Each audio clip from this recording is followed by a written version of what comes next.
चरणों में नमन करके बोले, महाराज बन, हे प्रभु, संसार के लोग हमको मूर्ख समझे, हमें उसकी परवाह नहीं है, लेकिन मैं जब तक जिंदा रहूं आपको पुत्र ही मानूं। मेरे मन में कभी ना आवे कि आप भगवान हैं। बोलो जी, उपासना की धरातल कितनी बदल रही है उसे देखो। हम लोग लड्डू गोपाल को कपड़ा पहना के बैठा कर भगवान बनाते हैं। भगवान जब दशरथ जी को मिले, दशरथ जी ने कहा, मैं आपको जिंदगी में भगवान न समझू, मेरी मति, मेरी गति, मेरी बुद्धि, मेरी रति आपको पुत्र ही माने। भगवान ने कहा क्यों? मनु जी ने कहा, क्षमा करो नाथ, भगवान के साथ लोग फॉर्मेलिटी निभा लेते हैं, कोई भगवान से प्रेम नहीं करता। प्रेम तो अपने बेटा से करता है। कभी आरती लेके मन में आया है, आरती में पैसा डालकर आप कह दो कि भगवान तुम्हारी उम्र लंबी हो जाए, भगवान तुम निरोग रहो, भगवान तुम अच्छे रहो। अपने भैया के लिए, अपने दामाद के लिए, अपनी बिटिया के लिए हम प्यार तो बच्चों से करते हैं। और भगवान की कीमत क्या है? 1 दर्जन केला, 1 पाव अमरूद, यही तो है। 10, 20, 50, 100 रुपए। और ज्यादा खुश हो गए तो 1 बंडल अगरबत्ती का धुआं दिखा दिया, कंप्लीट। क्यों किया? ये भी किया अपने बेटा की खुशी के लिए। पूजा किया बेटा के लिए, व्रत किया बेटा के लिए, मंदिर गए बेटा के लिए। हम प्यार तो बच्चे से करते हैं, भगवान से कहाँ करते हैं? घर में आग लग जाए, वहीं ज्वेलरी हो, कैश हो, डॉक्यूमेंट्स हो, और वहीं साल भर का बेटा सोया हुआ हो, हम बेटा को लेके भागते हैं। वहीं भगवान के मंदिर हो, मुकुट पिघल जाए, किशोरी झील जल जाए, लड्डू गोपाल का चमड़ा निकल जाए, जल के राख हो जाए, कभी याद नहीं आती है। भगवान जल जाएंगे, फिर 2000 में खरीद लेंगे मार्केट से। ये मेरे भीतर बैठा हुआ है, लेकिन बेटा तो बेटा है। दशरथ ने कहा, पूरी जिंदगी मैं आपको पुत्र मानूं। अगर कोई कह दे कि भगवान है तो मेरी बुद्धि उसको नकार दे। चक्रवर्ती ने पूरा जीवन इसका निर्वाह किया, और जब मांगा तो कहा, मनी जी में पानी, जल में जल बीनु बीना, रण बीनु पानी बीनु, जल बीनु बीना, मनी बीनु पानी, जिन जल बीनु बीना, पानी बीनु पानी, जल बीनु बीना, मम जीवन तेरी तुम ही अधीना, मम जीवन तेरी तुम ही अधीना, असबद मांगे चरण कही रहूं, असबद मांगे चरण कही रहूं, प्रेम मधुर करुणा निधि कहूं, हे भगवती करुणा निधि कहूं। हे नाथ, मणि के बिना सर्प जैसे नहीं जीता, पानी के बिना मछली जैसे जिंदगी छोड़ देती है, राम के बिना दशरथ जिंदा न रहे, ये वरदान देना। भगवान ने वरदान दिया। दशरथ जी से राम जी 2 बार बिछुड़े हैं रामायण में।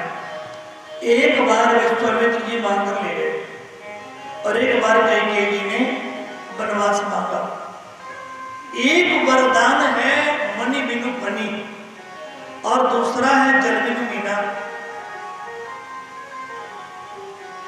सांप मणि को उगल देता है रात में जंगल में, उसके प्रकाश को देखकर कई कीड़े मकोड़े आ जाते हैं। सांप अपना पेट भर लेता है लेकिन देखता है कि मणि है और हमें मिल जाएगा, ये विश्वास रहता है कि मणि थोड़े देर बाद मिलेगा, इसलिए मरता नहीं है, लिए रहता है। दशरथ जी से जब विश्वामित्र जी राम जी को ले गए तो ये पहला वरदान था मणि निमित मणि। दशरथ रूपी सर्प ने सोचा कि विश्वामित्र ले जा रहे हैं मेरे मणि को, लेकिन कुछ दिन बाद लौट आएंगे राम, इसलिए मरे नहीं। लेकिन कैकेयी का जो वरदान है जल बिनु मीना, उसमें दशरथ जी तड़प तड़प के प्राण दे दिए। लेकिन उन्होंने वरदान मांगा था कि मैं न बचूं तो नहीं बचूं।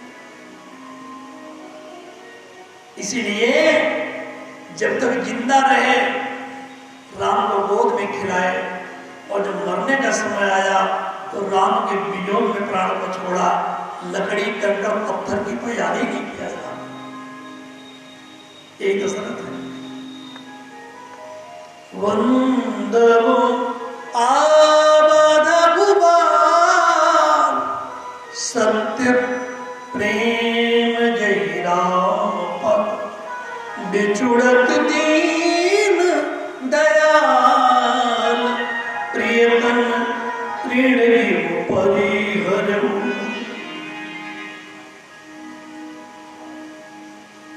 ऐसा वरदान मांगा और भगवान ने कहा आप अयोध्या चलिए, दशरथ कौशल्या के रूप में आप अवतार लेंगे और तब मैं आपका पुत्र बनूंगा।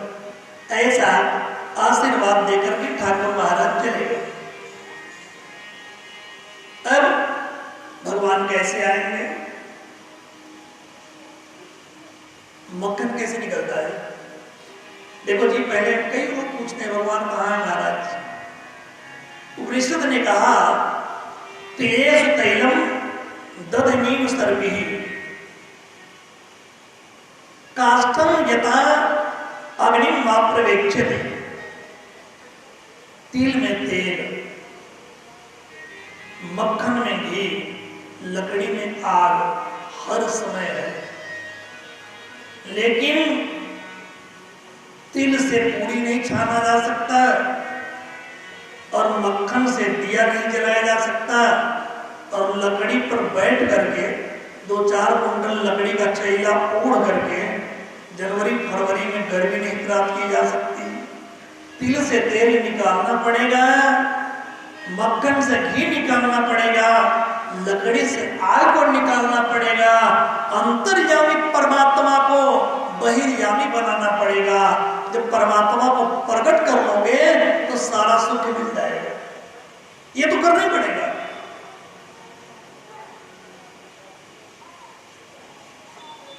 मक्खन निकलता है कब? जब दही पे चोट पड़ती है। मक्खन से घी कब निकलता है? जब आग के आंच में वो जलने लगता है, घी को छोड़ देता है। जिंदगी में जब तक दुख नहीं आता तब तक भगवान याद भी नहीं आते। जब तक दुख नहीं आता उस अनुताप के ताप से ही जीव द्रवित होता है।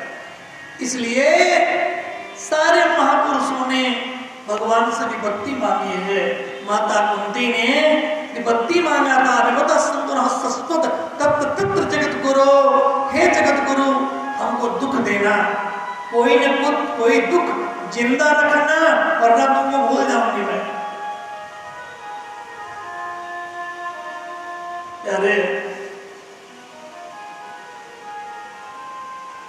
धरती के लिए नहीं, तीनों लोक के लिए सबसे बड़े दुख का उदय हुआ। सबसे बड़े दुख के रूप में रावण का जन्म हुआ। दुख कब दिन रावण आया। रामायण में याद रखना, राम जी का जन्म बाद में और रावण का जन्म पहले। रामायण ध्यान से पढ़ा करो।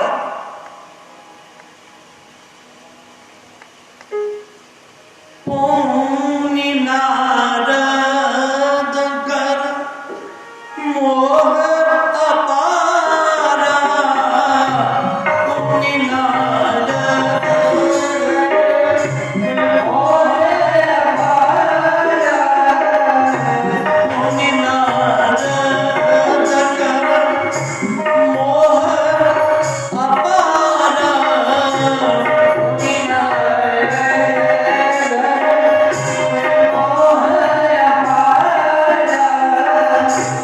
कैसी बहुरी रावण अवतारा,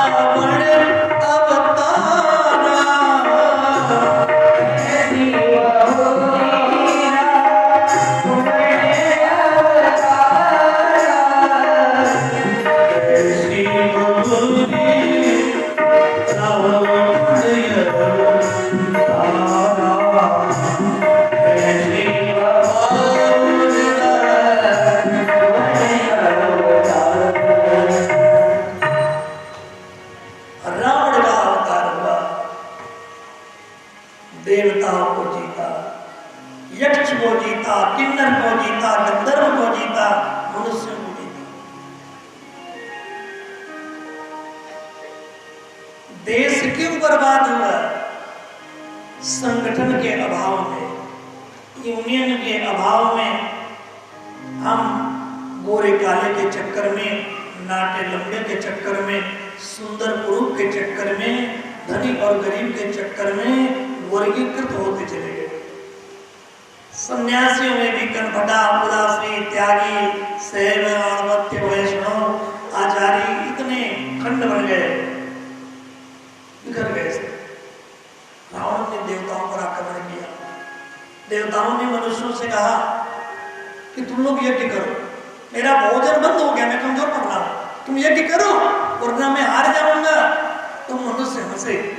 उसने कहा राक्षस देवता आपकी आपस की लड़ाई है, उसमें हमें क्या लेना देना है, मेरा व्यापार ठीक चल रहा है, मुनाफा बढ़िया आ रहा है, कोई बात नहीं। उसने मनुष्यों पे आक्रमण किया। मनुष्यों ने गणेश जी को, शंकर भगवान को बुलाया।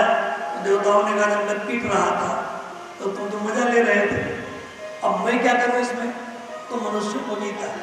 एक देखो, और जीते ही नहीं, रामायण को प्यार से पढ़ो। जीत बड़ी निज बाहुबल बहुत सुंदर बनना है। जिसके घर में बढ़िया बहन थी, जबरदस्ती छीन कर रावण ने विवाह किया। जीत बड़ी निज बाहुबल बहुत सुंदर बनना है।